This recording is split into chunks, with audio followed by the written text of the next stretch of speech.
મહેંદીનો તો બહુ મસ્ત કલર આવી ગયો તો હું રજવાડી ચટણી લઈ આવી. કેમ કે મારે રજવાડી ચટણી બનાવવાની હતી. નકરી રજવાડી ચટણી નહીં, હવે ગોટા બનાવવાના હતા. એટલે પછી મેં આંબલીની ચટણી બનાવી નાખી. અમારે બે ચટણી બનાવવી પડે. પછી કુકર મૂકી દીધું ને આંબલી કરવા પાણી મૂકી દીધું.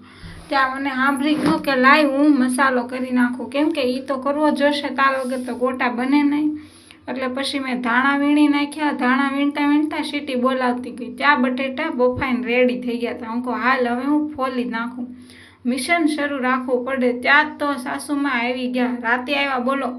ને પછી તો મેં કીધું કામે લાગો, મને પોરો આપો. તો કે નકરો પોરો ખવાય નહીં, તમે મને કામ કરાવો. એટલે હાહુ હવે ગોટા બનાવવાનું જ શરૂ કરી દીધું. પણ મને લાગી હતી ભૂખ, એટલે હું પછી બેસી ગઈ જમવા. તો હાહુમાં કહે હાલો હાલો પહેલાં આ કરો, પછી તમે આ બેસજો. જમવા બેસી ગયા, મારી વાટે આ નહીં. એ કે બહુ મસ્ત બન્યા છે, એટલે અમે જમવા બેસી જવી, તમે છેલ્લા ઘાણે ખાજો. એવું કર્યું મારે યાર. હું પછી બે ગઈ. મેં તો વડાપાવ બનાવી નાખ્યા. ગોટા ક્યારે પાર આવે, એટલે 2 વડાપાવ આવે ફૂલ થઈ જવી. તમારે કેટલા વડાપાવ જોવે કોમેન્ટ કરજો. ને હાલો વડાપાવ ખાવા. આમાં નૈતિકભાઈ તો એકલા ખાય ને પછી આટા ટલ્લા મારે. વિડીયો ગમે તો લાઈક શેર સબસ્ક્રાઈબ.